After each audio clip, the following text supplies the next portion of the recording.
Wow, 2021, happy new year. I don't know about you, but I love the new year. And next week, we are launching into a brand new conversation that I think is going to be incredibly powerful. But before we get there, I want to take a second to talk about the future. And I don't know about you, but every time I walk into a new year, I'm always thinking about the future and what it's going to look like. And I know for most of us, we're doing that, especially this year, because so much has changed. I mean, so many of our job situations have changed, and the demands on us as far as where we have to be. And for many of us, our financial situations have changed. Some of us, our family situations have changed. The dynamics of our community have changed. And I think for a lot of us, as we walk into this new year, we're looking at the future and wondering, okay, what is this going to look like now? And as I move through the next few months and as I prepare for this upcoming year, where am I going to be? Maybe even what am I going to do? It's natural for us to think this way as we walk into a new year, but I think even more so this year. And so I want to take this first Sunday of the year, and I want to inject something into that conversation. Something that I think is critical. If we're going to think about the future, as followers of Jesus, if we're going to think about the future, there's something that I think is incredibly important in that conversation. And I want to make sure from the very beginning of the year that we're thinking this way, that we're engaging God this way. And for those of you who are with us today for the first time, maybe it's a new year and you decided to try something new, your friends have been telling you about this, but you haven't really checked it out yet. There's something you need to understand about this journey as we have this conversation today. And the way that we think God comes to us in this journey as we walk through this today. Because you have to understand, we don't believe God just saved us from something. We believe that God has saved us to something. That God hasn't just saved us from the penalty for what it is that we've done to hurt those around us. God hasn't just saved us from the punishment of rebelling against Him, but He's actually saved us to something, to a life of significance. That He has invited us not just into His family, but invited us into His story in a way in which we can look back when this is all over and know that it mattered. That it mattered. I think for so many of us in what we do, we look at what we do and we wonder, is this really changing anything? Listen to me. When you step into this relationship with Jesus, you're not just saved from something, you're saved to something.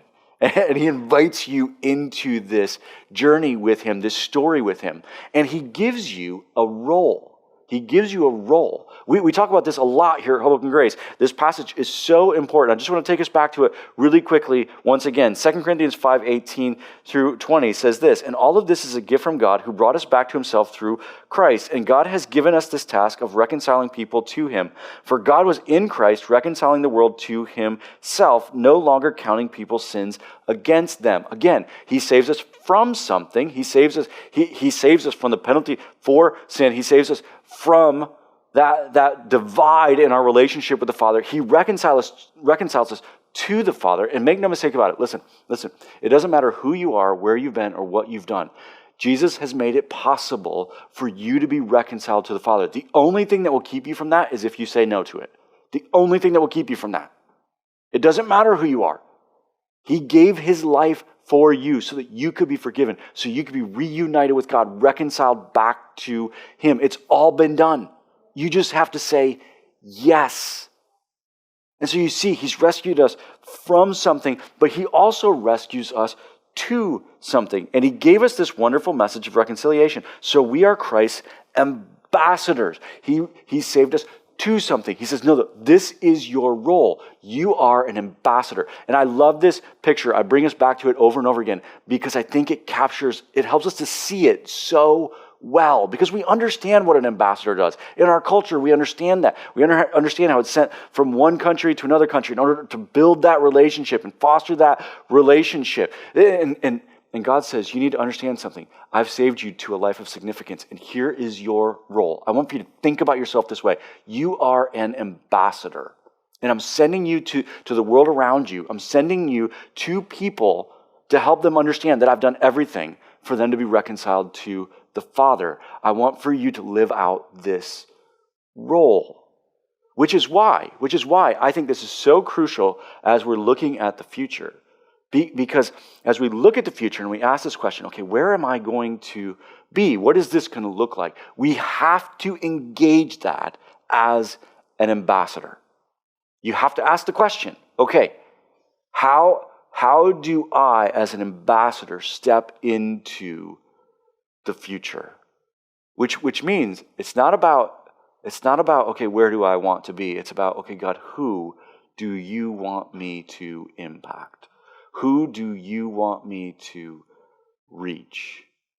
And here at Hoboken Grace, we understand that we are a sending church. We talk about this frequently, and the reality that for a lot of those who are part of Hoboken Grace, they're not going to spend the rest of their life living here in this community. That's just not a reality of the community in which we live. And we understand that for the majority of those who live inside this community, they're not going to live here for the rest of their life. We understand that's the nature of our community. But with that being the case, we understand in that if we're going to do what we believe God has called us to do, then we have to equip people while they are here in such a way that they're able to thrive no matter where it is that God takes them. And if we're going to equip people well in that way, then we have to develop in them this mindset.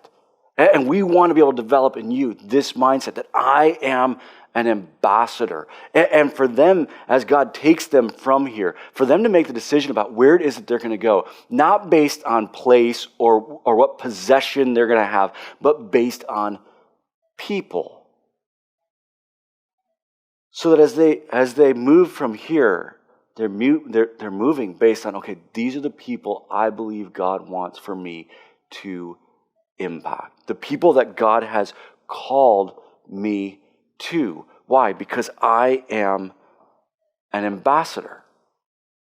And one of the reasons why we've been able to do what we've been able to do as Hoboken Grace, one of the reasons why we've been able to impact our community the way that we've been able to impact our community is because there have been those who have come before you, those who've been a part of this journey for the last 12 years, those who have come before who have said, no, I'm going to live my life that way. I'm going to live as an ambassador. And as they began to ask God this question, okay, God, where do you want for me to invest my life? Who are the people that you want for me to impact? They realized, this community is where I want. This community is where I want for you to impact. These are the people that I want for you to impact. And Hoboken Grace has been able to communicate the love and message of Jesus the way that we have because there have been so many who've decided, no, I'm an ambassador here. And I'm staying here and I'm going to give my life here in Hoboken for these people not because I like this place, but because of the fact that this is where God wants me. This is where God wants me. And they understood. They understood certain things about our mission. And this is critical. As we're looking at the future, it's critical that we have the mindset of an ambassador, but that we also understand certain aspects of this mission. The first one is this. Our mission is incarnational. In other words, we have to become one of. In 1 Corinthians 9, Paul's talking about this in his own life. And he says this, he says, to the Jews I became like a Jew to win the Jews. To those under the law I became like one under the law. And then he goes through this whole passage and he talks about the weak and how he became weak. And as he walks through it, what is he saying? He's saying, okay, not only has God called me to these different groups of people, which Paul is an unbelievable example of this. Not only does he call us to be ambassadors, but as you walk through his story in Acts, you see that God's moving him from place to place because he wants him to impact certain people. It's not about the place. It's not about possessions. It's not about what Paul wanted. As a matter of fact, there are multiple times where Paul wanted to go to one place, and God says, no, those aren't the people I want for you to impact right now. And he sends him to a different group of people. Why? Well, because he's an ambassador. And then Paul, as he speaks about how he impacts those people, he says, you have to understand this mission is incarnational. This isn't just about coming in and coming out. This is about becoming one of. I became one of them. And those who've come before you, one of the reasons why we've been able to do what we've been able to do here in Hoboken is because there have been those who've come before who said, no, I'm putting down roots. I'm going to become one of.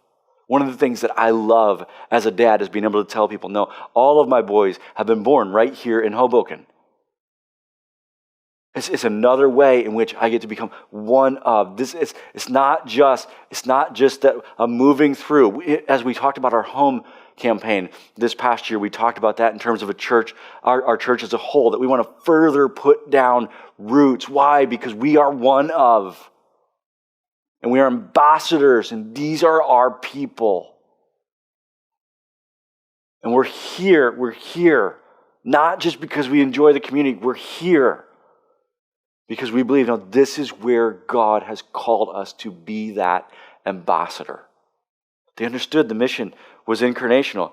They understood that as they were launching families, they understood that their family needed to see them on mission more than they needed a garage. Their family needed to see them on mission more than they needed a backyard. Their family needed to see them on mission more than they needed their own room. It's interesting when people come to my place because our three boys, they share the same room, and we've built triple bunks for them to be able to experience. But here's what I know. I know my boys need to see me on mission more than they need their own room. And they need to see me engaging life as an ambassador. Me making the decision about where it is that we're going to live, and me and Anna working through the decision about what our lives are going to look like, not based on what it is that we want, not based on what would be nice, not based on the American dream, but based on the reality that we have a role. And that role is the role of an ambassador. Growing up, it was interesting because for many of my friends, there was a point in their life where they really doubted whether or not God was real. And I remember growing up, I didn't really struggle with that doubt. And I actually had a conversation with one of my mentors about this. And he said, oh, no, Chris, at some point, you'll have to work through that. Everyone has to work through that. But as I got older and older and older, and I continued not to really struggle with that, I had to ask why. And as I worked through it, what I came to realize is this, and make no mistake about it, there have been times in my life where I've doubted whether or not God was good. But what I came to realize is that my entire life I'd watched my dad live as an ambassador. And God had taken him to different groups of people. And I'd watched him make decisions of faith over and over and over again. And I'd watched God be faithful to him in that and use him in that. So much so that I could doubt God's plan. And I could doubt whether or not he's good. I could doubt whether or not I could trust him. But I could not doubt whether or not he was real. Because my dad knew that what I needed most, it wasn't for us to have the house, and it wasn't for us to be able to enjoy at times the things that other families enjoyed. It was what I needed most was to see him on mission. And one of the reasons why we've been able to do what we've been able to do here at Hoboken Grace is because there's an incredible number of people who said, no, I'm going to live this role. And I understand when it comes to my family, I understand what they need most. And in a lot of ways, this goes back to what we talked about in our Christmas series. When we looked at, okay, what is it that's on our Christmas list? And we talked about that in terms of our own lives, but on Let's Grab Lunch the other day, we explored this a little bit further, and we were talking about it as it pertains to our kids. And what is it that we want for them? What is it that we're asking for them? And as we said, it's good to bring God all of the requests, but what's the primary request? From the moment that my son Caden was born, I made a commitment. I've really never told anyone about this until just recently when we were talking about it on the show. But I made a commitment that every time I prayed for my boys, every time, no matter what I was praying about, every time I prayed for them, and I knew I'd be praying about a lot of different things, but every single time I was going to pray that they would grow up to love the Lord their God with all their heart, soul, mind, and strength. To make sure to make sure that God knew that if I only got one request, I wanted it to be that. That if there's only one thing that he answered, that I wanted it to be that. Because I knew that what my family needed most is that which is primary. And yeah, I'd love for them to have an amazing education. And I'd love for a lot of those other things to fall in place, but I know what I want for them most. And I know what they need most. And what they need most is not to have the best school. They do not need that more than they need to see me following God. And what he has called me to be and the people that he has called me to. And when you look at that passage, and Paul's writing to us about being an ambassador, he's not talking to pastors. He's talking to all of us, including you. This is your role. And as we walk into this year, and as we look at the future, it's crucial. We have to engage it with this mindset. Another thing that those who have come before you understood is that they understood that walls take time to fall. Walls take time to fall. It's not going to happen overnight. And if you're going to be an ambassador to a group of people in a community, it's going to take consistent investment over time. It's not going to be quick. Galatians 6:9 says this. It says, "Let us not become weary in doing good, for at the proper time we will reap a harvest if we do not give up." It takes time, and they understood that. One of my favorite stories when we first started Hoboken Grace is we were down at the PATH station and we were doing simple service. I don't know exactly what we were handing out that day, but I handed something to a man and he walked a little ways past me and then he came back and he was pretty upset. And he handed it back to me, which sometimes people would do. But as he handed it back to me, he said, I don't want this. You're not gonna trick me into attending your church. You're not gonna manipulate me. And I know this is just a trick. And I looked at him, and this was early on. But when Anna and I came here to Hoboken, we had made a pretty serious commitment to the reality that no, the incarnation is a huge part of this, and it takes time for the walls to fall. And so I remember looking at him and saying to him, "Listen, I understand where you're coming from, but I want for you to know something. Whether or not you ever attend Hoboken Grace, in 7 years, we're still going to be out here doing this." I don't know why I chose 7, but I did. But I said, in 7 years, we're still going to be out here doing this. And I want for you to know that you can take whatever it is that we're handing out for the next 7 years, and it's okay if you don't attend.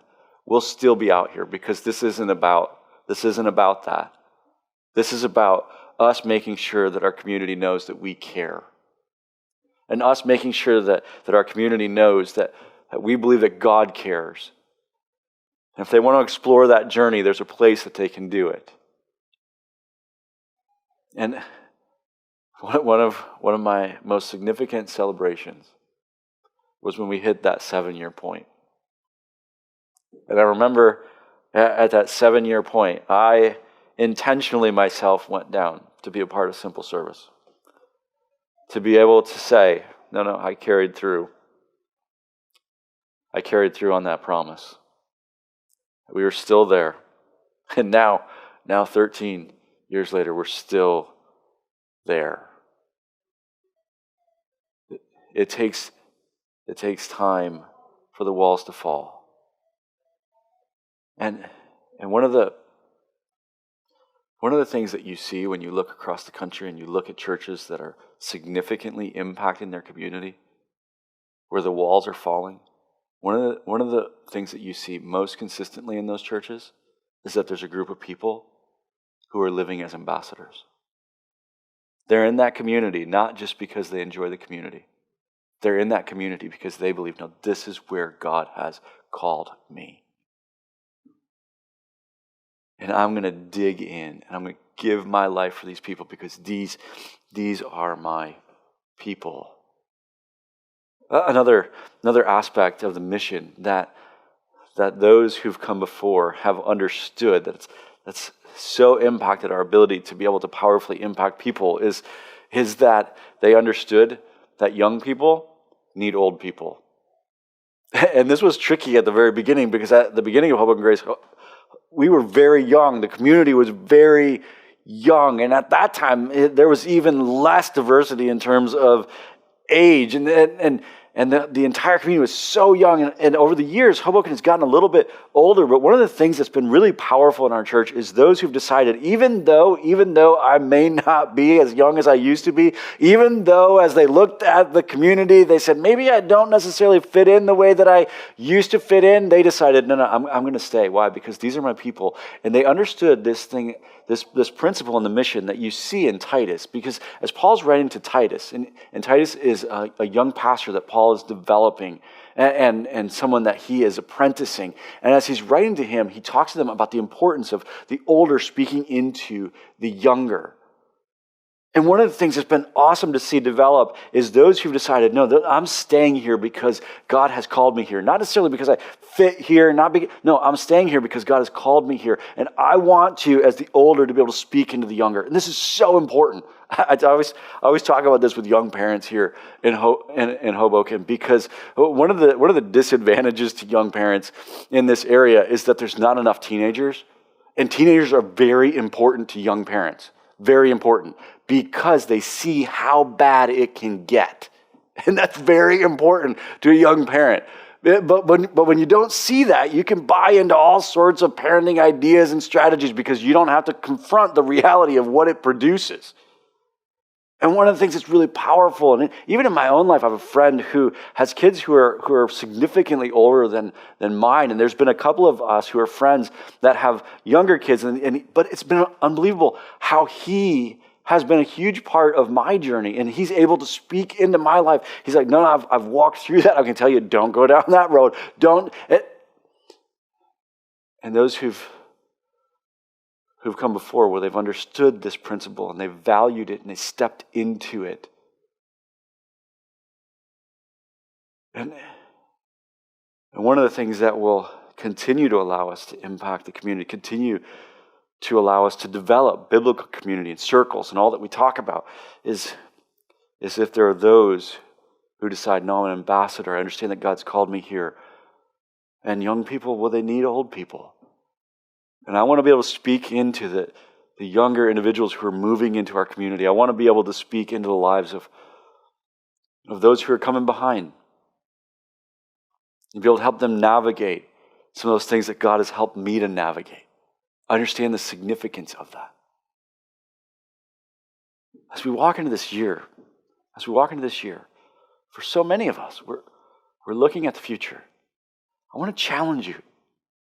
Make sure that you're looking at it from the perspective of the role that you've been given. And I know for some of us, we look at it and say, oh yeah, I'm an ambassador. That's kind of like a side gig. That's kind of something I do as I do what I do. That's not what God says. God says, no. What you do for a living, that's the side gig. This is the significant role. Let me ask you, when you look at it, is it something nice that you do, something additional that you do to be an ambassador? Or is it primary? As you're looking at the future and looking at, okay, where is it that I'm going to live, or what is it that I'm going to do? Are you making that decision based on your role as an ambassador? Or are you making that decision based on something else and saying, well, I'll be ambassador there?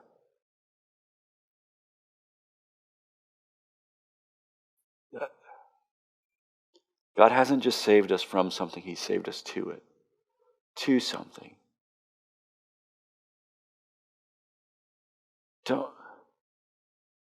Don't miss the significance of that role. Don't miss the significance of that role. I want to challenge you to engage the conversation from that perspective, to pray through it and to ask, okay, God, who are the people you want for me to impact? Because here's the thing, as we look to the future and where it is that you're going to be, I want to invite you to invest in this community. But I want to invite you to invest in this community, not just because you enjoy the community, not just because it has great restaurants, because as we've learned, sometimes the restaurants will have to close. Not just because you enjoy walking down Washington Street or you enjoy being beside the river, but to stay here because this is where God has called you to be. Because you're an ambassador.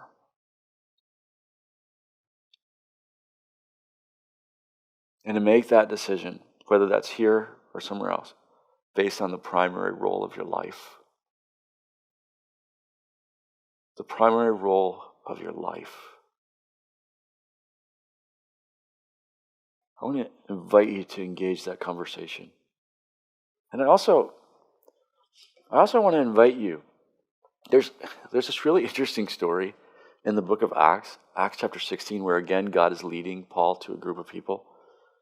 And he says this, it says, during the night, Paul had a vision of a man of Macedonia standing and begging him, come over to Macedonia and help us. After Paul had seen the vision, we got ready at once to leave for Macedonia, concluding that God had called us to preach the gospel to them. It's another one of those situations, I'm telling you, you can read through the book of Acts, it's everywhere. God is leading Paul from a group of people to a group of people to a group of people, a group of people. But in this moment, you see this one who's calling him over. I want to call those of you who are here to engage God in this conversation. But I also want to call those of you who are not to pray about whether or not you would come here to help us do what God has called us to do. To pray about whether or not these would be your people, this community. To pray about engaging those things that we've talked through of incarnation and ensuring that those around you see you on mission more than anything else.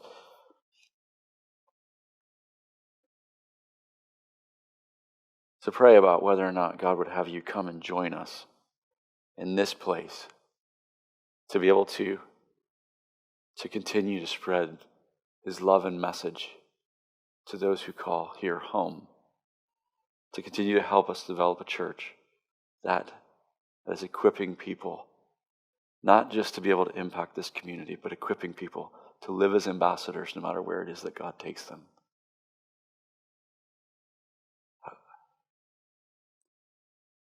I think for many of us, now is the time to look to the future,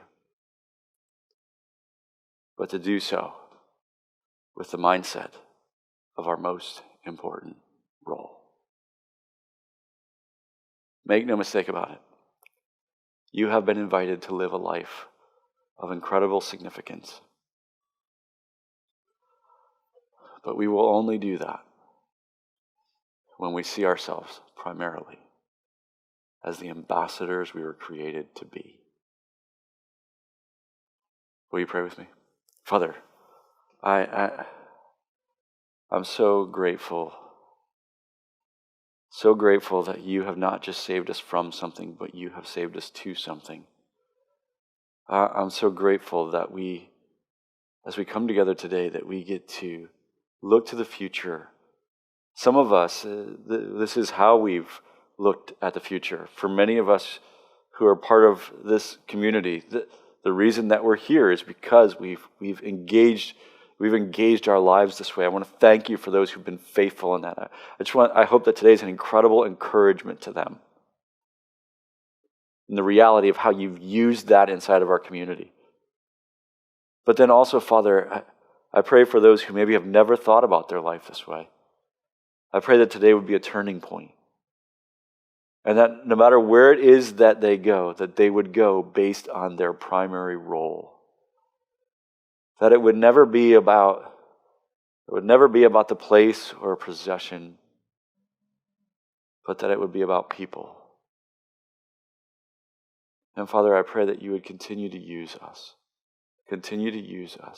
both here and around the world. Continue to use us to help people find their way back to you, to be that ambassador as best as we possibly can. In Jesus' name, amen.